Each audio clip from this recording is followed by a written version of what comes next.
All Elite Wrestling delivered one of its best shows with Double or Nothing, and they're leading into All In. We got to talk about this episode of Dynamite right after the intro. All your favorite wrestling shows rolled into one.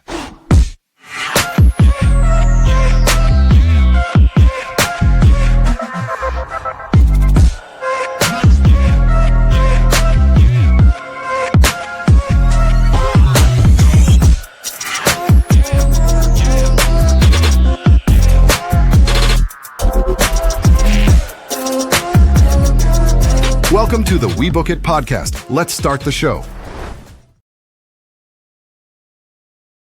Yes, sir. Welcome in, everybody, to another episode of All Elite Recap. I am your host, Virgil, here with the boy, the homie, my man, Tank. What's going on, brother? What's going on, guys? Glad you tuned in for another episode. Yeah, man. We are holding it down for the homie Big Daddy C, who is taking the night off tonight. Get well, Big Daddy C. We are with you, and we love you. With that being said, man, like I said, we had a awesome episode of All Elite Wrestling this week on Dynamite. Okay, let me rephrase that. Dynamite was all right. You can obviously see that they started setting the groundwork for All In. But Double or Nothing actually was delivered as a pay-per-view on its own, one of the best that AEW has put together in a while. What do you say? Dude, I love the segment with Hangman and Swerve. I think especially incorporating Will Ospreay into that, and incorporating the whole hey, I'm in this with you guys. Like, we got to figure this out in a way. You know what I mean? Yep. Like it. Will Ospreay for sure. I think. Oh man, dude, I think those three right there just established themselves as the top hitters of AEW. I know Outside John of the Hurt Moxley. Syndicate, yes. John Moxley, it hurt the Hurt Syndicate, obviously too. But outside of John Moxley, I mean, obviously he's the champion, but feel like that's kind of run its course. Yeah. But overall, dude, though, Will Ospreay, man. Yeah. Oh. Worth every single penny Tony Khan is paying them.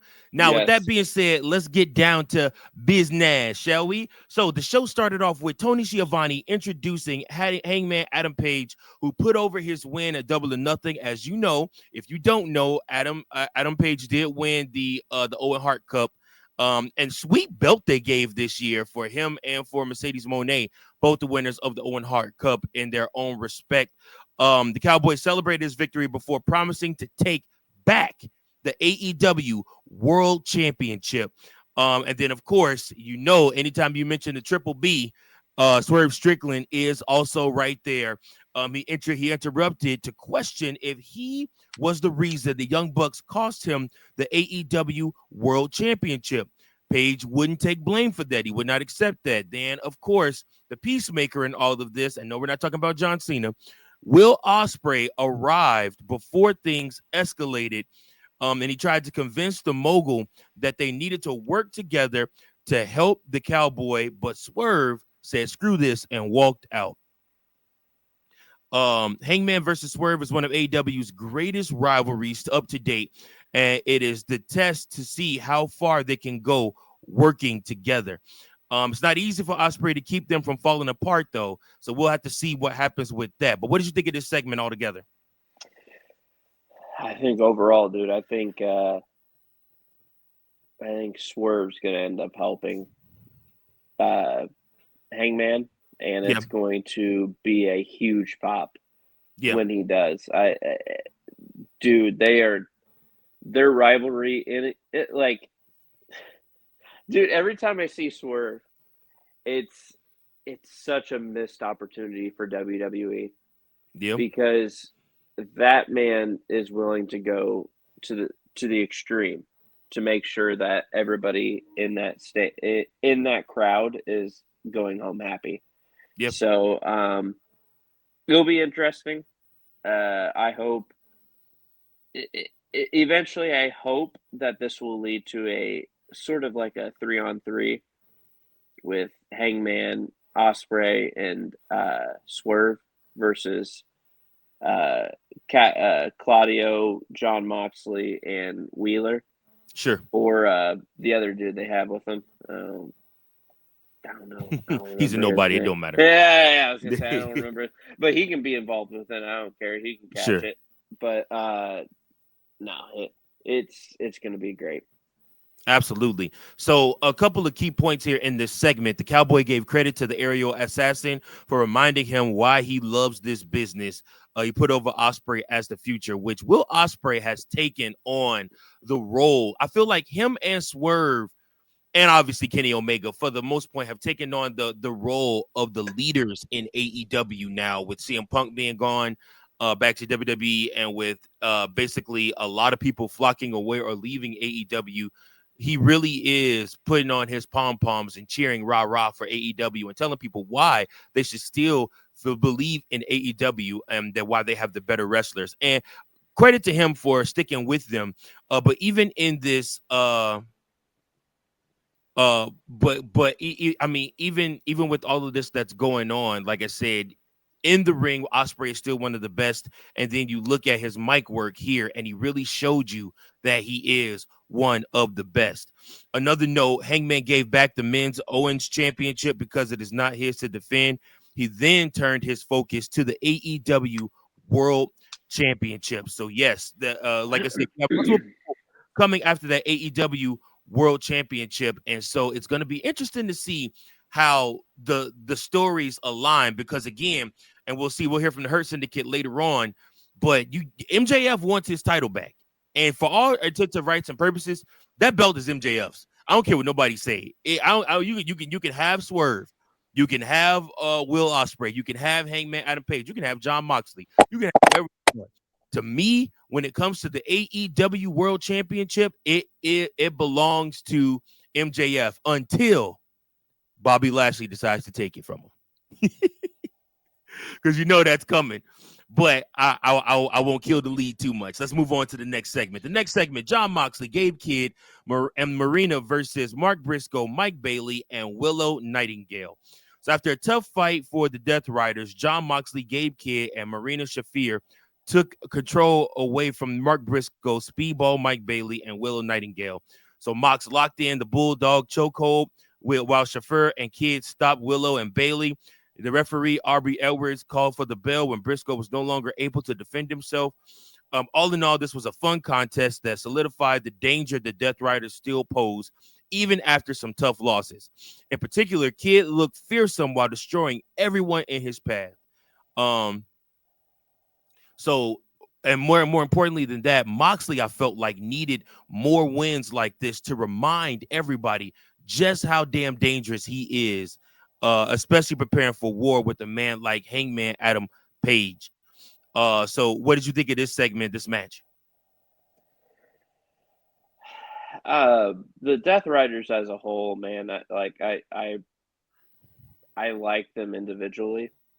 Yeah. I could do without this group, to be honest with you. I don't know, man. It's hard to say because it's the same sort of stuff that he did with, well, I wouldn't say the same, but similar to what he did with the Shield when he was with WWE. Yep. And so I think they're trying to capitalize on his history. Sure. But overall, I won't be upset when this group disbands, because I think John Moxley would be great by himself and is great by himself. You know what I mean? Yeah. But I do have to say there was a spot when Speedball ran toward the corner and did a flip. Go watch the highlights. If for anybody who hasn't seen the highlights, go see the highlights. Speedball, dude, he's the real deal. Yeah. I just think, I think they're trying to power up the Death Riders, and bring them back to speed. But I don't know, man. Yeah, I mean, like I said, the Death Rider angle in itself, like if you guys don't remember, late last year, it's kind of when Moxley kind of started all of this. Obviously, he went heel, did his thing. They all turned on Bryan Danielson, beat his ass, and then, like I said, put him into retirement essentially. And the death that became the Death Riders after that. And like I said, it just became one of those things where, you know, they were legit badasses, but over time, I feel like the group in itself hasn't done enough, you know, to be as epic as some of the other stables we've seen in wrestling in general. So, like I said, you kind of bore with them easily when you have, you know, all these different cool stables that you look at in WWE, or you look at, you know, in TNA, or you look at, you know, all these other different groups and things like that. So you have to understand that we kind of expected more out of them. And I mean, if the gimmick is to hide the title in a briefcase, like I said, nobody's seen the AEW World Championship since what, October 24th of 2024. I mean, like I said, and here we are on the cusp of June next week. So I mean, like I said, it's weird. It's a weird thing. But this could also be Tony Khan's way of introducing a new AEW World Championship, which would not be mad at a new design. The design he has is pretty. It's beautiful. It's a beautiful belt. I ain't gonna lie to you. I mean, it's not this beautiful, but it's beautiful. But like I said, yet and still, I do think that the Death Riders in themselves, it kind of has ran its course. I'm kind of there with you, pal. Yeah. So after that, we go to a no DQ match: Megan Bayne and Penelope Ford versus Anna Jay and Harley Cameron. So Anna Jay and Harley Cameron threw everything at Megan Bayne and Penelope Ford, but the Megasis was too much for them to fight. She and Ford hit a doomsday device on Harley. Storytelling in the ring let down a bit by sloppy execution, including an unfortunate miss by Ford on the doomsday device. The over-reliance on weapons became a crutch as the women were struggling to move around in a ring so overloaded with chairs and trash cans. However, it was a major success in terms of putting over the toughness of the talent involved. Bayne looked unstoppable throughout, leaving both opponents bloody messes. Harley fought with blood covering her face, while Jay only stopped fighting when officials intervened due to her injuries. If this is the end of this story for these competitors, this feud was a rousing success that may have set up two key tag teams in a future women's tag team division. So, in case anybody hasn't read or seen the dirt sheets or seen the news, Tony Khan is strongly considering making AEW Women's World Tag Team Championships, as if there aren't enough belts in AEW between AEW and ROH. There'll be more. There'll be women's tag team championships now. So either one of these teams, I think, coming out of this could vie for those AEW Women's World Tag Team Championships. And I think that both these teams absolutely could be AEW Women's World Tag Team Champions. What do you think, Tank? I think overall, I agree. And I think it's about time to put tag team titles in there. Like you said, there's so many titles as there is. Might as well add that. I think that sure. I think overall you have so many talented women on the roster. Why not? Yeah. So, in a promo backstage after Double or Nothing, MJF and MVP delivered a firm warning to the locker room that the Hurt Syndicate is coming for more gold and glory. And also at an undisclosed location, Ricochet said he needs a crew to watch his back in AEW. So it looks like Ricochet might be getting his own stable. They are really putting the ball behind Ricochet and really trusting him by giving him his own stable, man. That'd be crazy, don't you think? Dude, I said to C last week, I'm like, don't let. I love that. I bought this years ago. It's just the one and only. But I love Ricochet. I really do. But man, he needs to work on his mic skills. And also, I think AEW is doing the right things with him. Sure. I do fully feel like, though, if he were to get practice more and more on his mic skills, the dude is the total package. I truly think, and I think they're pushing him in a way that he should have been pushed. In a way with WWE.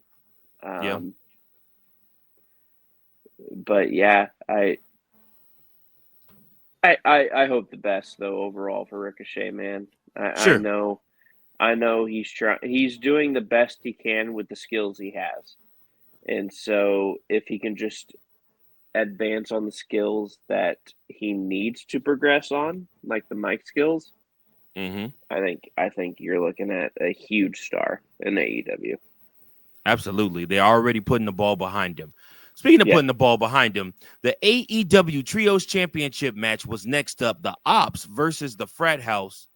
The Ops made quick work of the Frat House after Powerhouse Hobbs laid out Cole Crater with the spine buster.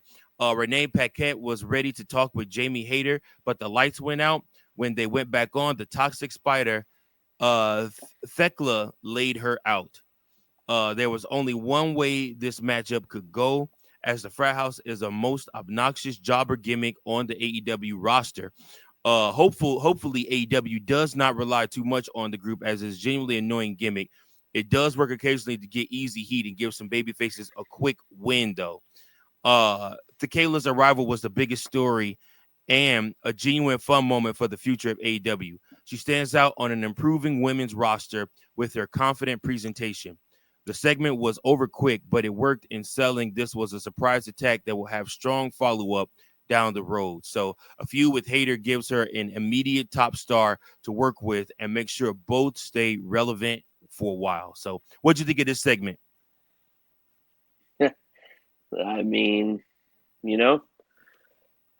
I'm all for introducing new talent, and I think you have to keep the product rolling, and you have to keep Jamie Hayter going too. I think she's one of your best women athletes. Absolutely. On the AEW roster, so I'm glad they introduced her immediately. Yeah, and with the reported loss of Mariah May, which, spoiler alert, like I said, it has been announced that she has signed with WWE and is expected to NXT any day now. Really? She's going to NXT. They announced that today. I forgot you stopped looking at dirt sheets. Yeah, so I try my best to avoid them. Ever since when it's just I try to avoid them, but I dabble in them. Yeah. But it is the crazy part is dirt sheets. I hate it, but I hate to admit it. But most of them have some fact behind them. Oh, absolutely. Depends on who you watch. So no, this is a strong debut. The match itself was, but I mean, like I said, it was a squash match. It was meant to be what it was meant to be. Again, they don't really have any good trios for those World Trios Championships right now. So like I said, it really doesn't matter who you put up against. Who you put up against the Ops, because I mean, there's nobody that can compare to them right now. But yeah, I mean, they're just over right now. So until Hook may or may not jump over to NXT, we'll see. Oofa, that'd be crazy. All right, so next up, we got the TNT Championship match. A lot of title matches right after a pay-per-view. This is going on our third title match on this show after a pay-per-view. We look at the TNT Championship, Adam Cole, baby, versus Kyle Fletcher. So Adam Cole overcame the Don Callis family's interference as well as the brutal offense of Kyle Fletcher until he was set up for the last shot. So Josh Alexander ran down to attack Cole and cause a disqualification. Cole versus Fletcher was the obvious direction after recent interactions between Paragon and the family, but it was surprising to see it thrown on Dynamite without any type of build, which is legit one of the main things that we always complain about with AEW. You have a chance to build a big money match, and instead you just throw something around on Dynamite without any type of build to it. But hey, this is fantasy booking at its best. Like I said, the pace of this match allowed Fletcher to look most dominant, but the finish made it look like Fletcher was not on Cole's level yet, which he isn't. Adam Cole is one of the best in the ring. Like I said, this was not good enough to make up for the non-finish, but hopefully the likely rematch down the line will be stronger, and Fletcher dethroning Cole still makes most sense. So eventually, Kyle Fletcher is going to end up winning that TNT Championship from Adam Cole, just a matter of time. What did you think of this segment? I think it was a perfect setup for Josh Alexander for later in the night, as we'll talk about. But I don't know. I feel like Adam Cole, he should be in the main title picture. Yes. And it's kind of, the TNT Championship is fine and all, but at the very, even like, okay, maybe not put him in there, but the Trios Championship with them, and like, man, I don't know. I feel for Adam Cole in that aspect because I do think Adam Cole, talent-wise, is one of the best on that roster. And absolutely. So we'll see, man. We'll see. For sure. Yeah, I mean, no, you're absolutely right, Tank. I think some of these guys are vastly miscast. And so, like I said, to me, it kind of just seems like, it doesn't make sense. Here's a thought. So we were just literally talking about the Ops and how they don't have anybody to fight. Dude, the Ops versus the Hurt Syndicate. Oh my gosh. At All In, bro, for the World Trios Championship would be amazing. Not only that, make that versus them, and then Adam Cole's group. I like that. Bro, like that would be, because All In, if I'm not mistaken, All In is like their major show. No. All In is their WrestleMania. Yeah. It is? You're right. Okay. I thought it was. Or is it All Out? There's All In and All Out. Okay, one's their WrestleMania and one's their SummerSlam. The problem is they come like right behind each other, so it's always really confusing. And there's also right foot in, and then you shake it all about. But but no, I think there's many opportunity to push. Oh yeah. Man, yeah. See, you posed a good one. You posed a good one. There we go, man. I'm coming for the Booker of the Year title, man. I'm telling you. All right, so we go up next. The Continental Championship 4-way qualifier. Brody King versus Josh Alexander. Josh Alexander dominated Brody King, technically, made it hard for King to lift his right arm. However, the big man was able to catch him with a clothesline and a gonzo bomb to win. King was great as always and keeps delivering in big spots. He was deservedly rewarded with a nice win. He will likely be the highlight star of the Fatal 4-Way. Hopefully, Alexander is okay after an unintentional injury that left him bleeding badly. He has made the most of his early time in AEW. So those are my notes from that. What did you think of this match, King versus Alexander? That was a quality match. But like you said, I think Alexander definitely outperformed. Yeah. To be expected, though, too. I'm nothing against Brody King, because Brody King is a solid wrestler. But Josh Alexander is just he's a new guy. You know what I mean? Yep. On the roster, he's the guy that they want to push. He's with the Callis family, which I'm struggling to understand where he'll fit in the long term.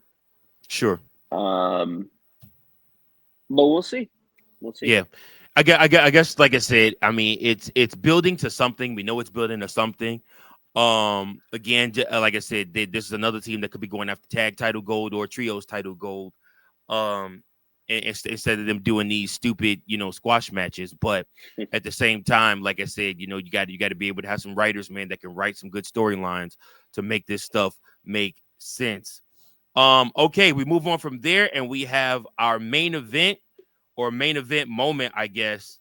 We have Mercedes Moné and Timeless Toni Storm meet in the center of the ring to share their first word. So, like you said at the open of this show, Mercedes Moné did win the women's Owen Hart Cup. And like I said, and the CEO rocked her title out there. Unlike Hangman, she ain't giving no belts back. Mercedes Moné rocks every single title that she wins, all of them together consecutively on her body. I mean, it's like a bunch of tattoos except for his championships from all the different type of companies and stuff like that. But anyways, we kind of knew this was headed in this direction. I just thought that they would take the TBS title off of Moné before they got to this moment. But I mean, it still could happen. I mean, the timeless one could still end up costing her the TBS title. But yeah, man, like I said, from this, Mercedes Moné and Timeless Toni Storm met in the center of the ring to share their first words. While the CEO was confident at first, the Timeless one rattled her. The two shook hands, only to quick turn to action. Moné bailed from the ring without her titles to avoid a Storm Zero. This was a great top star showdown segment that has long been in the making. Storm and Moné are the biggest names of AEW's women division, and they made clear they know what it means for them to fight. The Timeless one outshined the CEO on the microphone, but that was expected, even just from a character perspective. It takes time to get used to dealing with Storm. The main concern with this segment is simply that they were done way too much too soon. Big verbal shots already being exchanged. They even teased hitting their finishers. This needs to get even bigger from here ahead of All In on July 12th. There are plenty of directions this can go, but this is the right time to fully test Moné's character work against AEW's best character. So I will say this before I let you go, Tank. Timeless Toni Storm is by far, outside of MJF, the best character that AEW has ever created. Timeless Toni Storm, whoever's idea that was, which I do believe it was Tony's idea, and kudos to Tony Khan for letting Toni Storm do this. But best character in wrestling. She won the women's the Women Wrestler of the Year award for the We Book It Awards last year. Because she was just that phenomenal all year long, and there was nobody that could hold a candle to her, not even Rhea Ripley. I mean, if you want to talk about WWF screwing up, that's where they screwed up at, losing Toni Storm, I think. But, again, that was under the Vince McMahon regime. I'm sure Triple H will throw an absurd amount of money at her to get her to come to WWE once their contract is up for negotiating. But it's kind of almost like the Matt Hardy type thing, man. Like, woken Matt Hardy in WWE wasn't as great as broken Matt in TNA. So, like, can she bring the timeless gimmick to WWE, or are they going to make her switch things up? And if they make her switch things up, then it's not going to be as good. I'm glad you brought that up, because I think this feud is heading toward the Woken Matt versus Bray Hardy feud. Sorry, Bray Wyatt feud. Do you remember Bray Wyatt got tossed into the pond or the lake or whatever it was, and then he came out a new man? Yep. Do you remember that? So I think that would be the perfect way this feud goes, because Timeless Toni Storm is AEW right now. And she's going to be for a bit, as long as you keep pushing those boundaries with her, because I think it was Mariah May when she won it back, she went on that press conference, she told that joke And then just overall, her gimmick, man. Her gimmick is incredible. I hope to see her in WWE again, but not as just Toni Storm, but as Timeless Toni Storm. Because Timeless Toni Storm, like, I mean, I know we're talking about the same person. Toni Storm but overall, not really. when not really, but Toni Storm overall was a great wrestler in WWE. Yes. When she got let go, it was a little like, why? Yeah. But Mercedes Toni's credit, Toni wanted to leave. She wanted to leave because she was in the back and they weren't doing anything with her, so she wanted to leave. She wanted to get out. That's what I'm saying, because, and that was under Vince, if I'm not mistaken.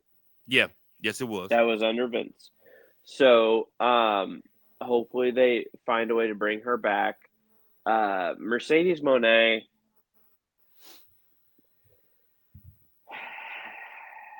As much as I like to say that she's a great wrestler, and she is, I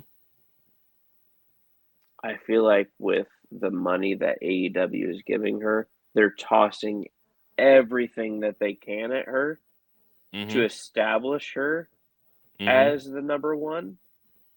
And fans are like, no. It's Timeless. Yeah. You know what I mean? And so it'll be interesting to see what they do. But dude, I'm kind of just over the Mercedes Moné gimmick. And it's a very slow gimmick to begin with, because all it is just Sasha Banks coming from WWE. Hey, I'm mad. Put every belt on me, and then let's do this. You know what I mean? So no, you're absolutely right. 10,000%. That's absolutely correct. That's all it is. And it's hard. It's tough for AEW fans to get behind Mercedes Moné because she's just Sasha Banks. It's the same person. It's the same gimmick. You know, like I said, but with more belts. Yeah, with more belts. You know, and more money. But because you found somebody to pay you. You know, like I said, her mic skills have not improved. Her mic skills have not improved in 10 years of me watching her on TV. She still can't cut a decent promo to save her life. I could get in I have a stutter and I could get in the ring and cut a better promo than her. I'm telling you, bro. Like I said, so I mean, it's horrible, you know. The end of this segment ended weird too, with them like dancing in the ring and stuff like that. And Toni Storm was trying to outdance her. I do feel like they're gonna try to begin this feud with the one-upsmanship. You might even see them having the tag team together, and do some one-upsmanship stuff in their tag team matches, and then leading up to All In. But yeah, man, like I said, that was the end of your AEW show for this week. Tank, what would you rate this show on the letter grade scale? I'd say a 7.5 or an 8. Okay. I said letter grade though, so what, like a B? Oh shit! Oh, my bad. Yeah. I would say I'd say B. Yeah. Okay. Yeah, I'm right there with you. It was a B. And all of you bets B, liking, sharing, and subscribing to this podcast. We appreciate each and every last one of you that have tuned in. Hey, listen, guys, if you are new to this channel, this is your first time watching one of our recap videos. We do these weekly. You can join us here, find all of your stuff for wrestling right here. We have some of the hottest topics with some of the funniest guys out there. And don't miss our Sunday show. Again, like I said, where we all get together and we're able to chop it up and talk wrestling, just the bros getting together. And you can join in the conversation by leaving a comment below. If this is your first time watching, leave a comment below. Let me know it's your first time watching. We appreciate each and every last one of you that tuned in, each and every last one of you that like, share, and subscribe to this network. Once again, from Virgil, Tank, keep those booking pencils sharp. Keep on booking. See you guys next.